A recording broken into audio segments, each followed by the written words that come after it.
edge technique is, or the edge method actually. And this is something that I learned at Wood Badge. In fact, before that, I thought I knew what it was because I read about it in the Boy Scout Handbook, and I found out that it really doesn't tell you anything. Um, it doesn't give you any details at all. But I thought I had a good understanding. So, what is Edge? Edge is something that was adopted by the Boy Scouts of America, and it was created to help help the trainers, help the leaders to teach the skills and all the different things that we teach the boys.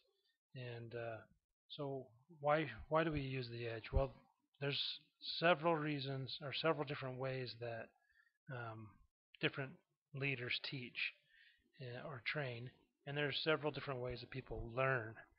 But the Boy Scouts felt that it was necessary to make sure that we cover all the different ways as best as possible. So they came up with this and adopted this EDGE method. And basically, the EDGE method is it stands for explain, demonstrate, guide, and enable. And so when you're explaining something, that means you're talking to these young boys. You're telling them um, what they're going to do, what they're going to experience, what they should pay attention to, what what activities they're going to do. So basically, you're just talking to them at this point, and you might be um, handing them a book that they're going to read, or a pamphlet, a merit badge book, or something like that. And then you get into the next stage, which is the demonstrate stage. When you're demonstrating, you're actually showing them exactly what you need to do, what they're going to learn. If it's tying knots, you're actually tying the knot. You're showing them exactly how to tie the knot. And the next level is the guide. When you're in the guide stage, this is a critical stage where you get to, as the trainer, you get to um, let the boys do what you demonstrated to them. So if they're tying knots, for instance, they should be tying the knot, and you should be able to kind of just observe. You're not at this point. You're not trying to explain or demonstrate. You're guiding them. And then the next part is to enable them, and that's after they've learned everything. Um, that means that they know how to do it, and you don't have to help them anymore. So the next step in this, let me make this disappear here, is there's a couple of scout rank advancements that they have to do. In order to get their tenderfoot, scout has to. It's a requirement 4C. They use the edge method to teach someone the square knot. Okay, and then for the life rank, requirement number 6 says use edge to teach one of 7 requirements for a younger scout. And I'm not going to list all those requirements here, but they're in the Boy Scout Handbook. And so there is a couple of requirements that need to be done for different rank advancements. And so it's important for us to teach the boys how to use the edge method, and they need to thoroughly understand how to do it. Um, so I like to teach it about once a quarter to give them a refresher. And if we have new scouts come in, I haven't had any for a long, long time, but every time we have new scouts come in, we teach them the edge method so they can get their tenderfoot. Now, the um, the edge model, I tried to find this picture that I have. I can't find it right now, but it explains, it shows the edge um, model really well.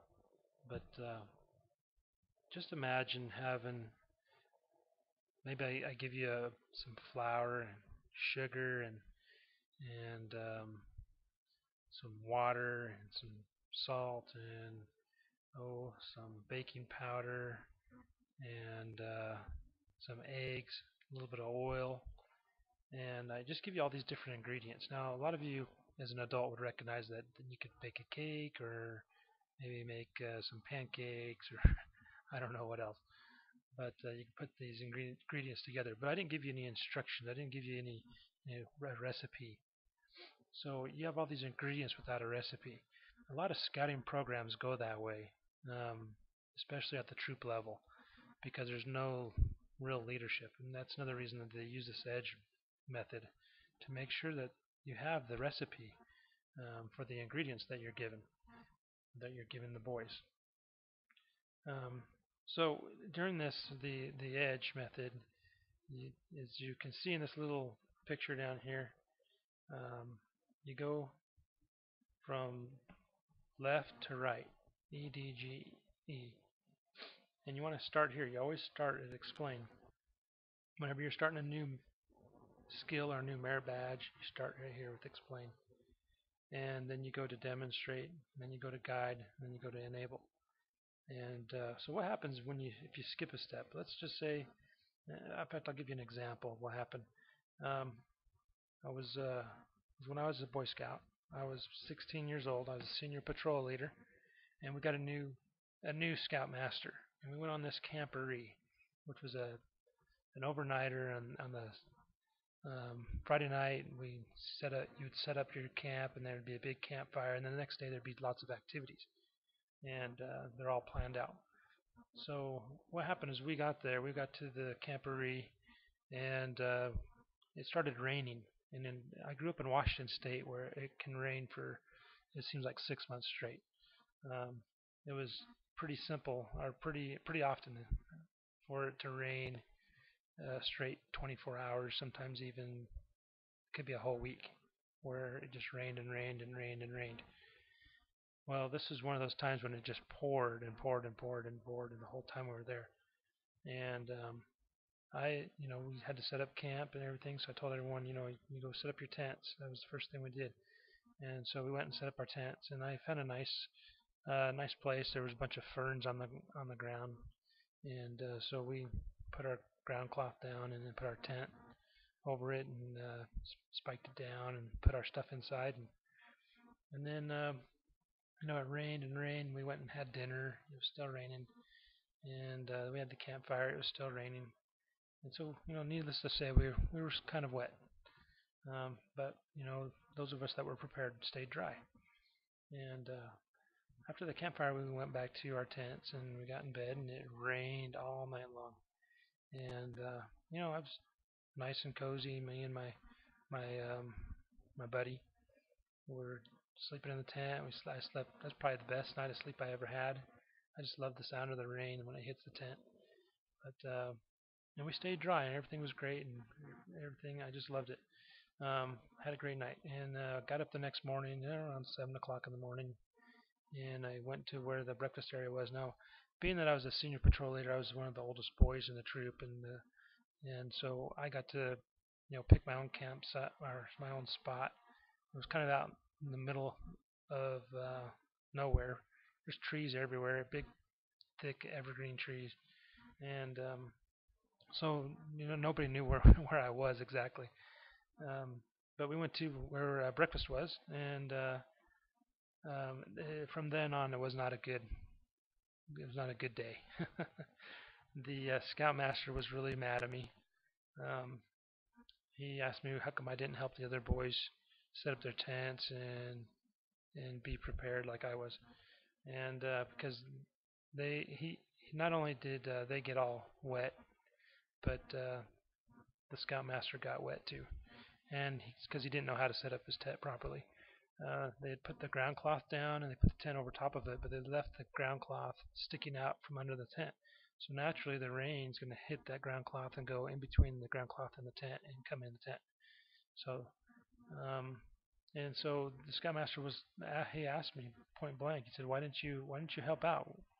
Why don't you teach these boys how to do this?" I said to him, me being 16 years old and wasn't very wise in choosing the correct words that I should have used, but I just told him, I said, you know what, this isn't the place where we learn to be prepared. So lesson learned on my part, lesson learned on his part, lesson learned on the other boy's part. Um, Now, if you ask me how come I was prepared, how come I knew how to do that? Well, it's because I had the same experience, a couple of years before. I went on a camp out and I got soaking wet. I had like 2 inches of rain in my tent. Everything got wet, all my gear, everything. And I was there for a week. So luckily it didn't rain all the whole time. I was able to dry out my clothes and such, but that helped me be prepared. And I learned a great and valuable lesson from that.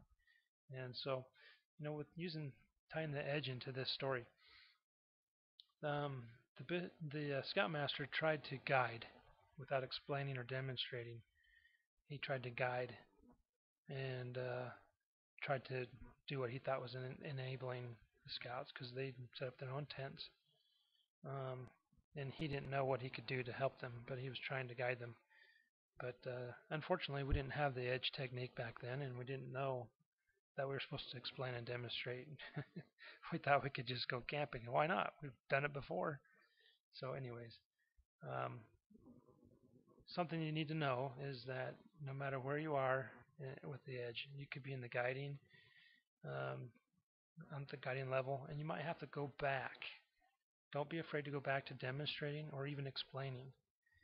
Okay? Just make sure you don't start out enabling or guiding. Make sure you go from explaining to demonstrating to guiding and enabling. But you will have to go back at times. Sometimes you'll have to go from the demonstrating back to explaining, or from guiding to demonstrating, or guiding to explaining to demonstrating to guiding again. And enabling never really happens until the learner thoroughly understands, is able to do whatever it is that you've taught them on their own. If it's first aid and they need to know how to dress a wound, they're not enabled until they completely know how to dress the wound. Okay. Now, there's some things that happen. I'm going to briefly explain this. When I was at Wood Badge, it was a week-long course, and it took me a week to learn all this, and I'm just trying to share it with you in just a matter of a few minutes here. But when we're explaining something, maybe it's a bike ride or a hike or an overnighter. Usually there's a lot of enthusiasm at first, but the skills may be low. And then you get to the next level. You've explained to them everything, what you're going to do and how you're going to do it. And then next you got to do the demonstration. And when the boys find out, or the learner finds out what is all involved, like setting up a tent, setting up camp before you can make the meals, or before you hike, you have to pack your bags, and you got to do all this stuff that's not always fun. So their enthusiasm goes down, and their skills are still really low. But when you develop those, you explain, you demonstrate, and boys are starting to understand it, and then you start, you show them what's going on. You demonstrate everything to them. Maybe you're showing them a video, or you're actually just tying a knot, whatever it is. The next level is guiding them. That's when you let them show you that they know what they've learned. And you might have to step back to demonstrating or explaining. But when they're in the guiding stage, their enthusiasm is starting to increase, because they're starting to understand it. They're starting to see the big picture, and their skills will increase. And by the time they're enabled, their enthusiasm is really high. They understand how to do it. One thing I like to talk to people about is folding a tent. For a young man, that is one of the most difficult things, is putting a tent back in that little tiny bag that it came out of, getting it folded just right. And we try and enable them, but oftentimes it gets frustrating. Before I knew about Edge, I would have got mad and just done it myself. But now I understand that I need to do more explaining and demonstrating, just give them more time and let them see it for themselves, and then guide them. And then their skills and their enthusiasm will increase. And when we enable them, when they know how to do it, they can teach somebody else how to do it. And their enthusiasm is really high, because, hey, they know how to do it. And obviously their skill is really high, because they can do it 100% without your help. And when that happens, guess what? You have Scoutmaster bliss. Okay?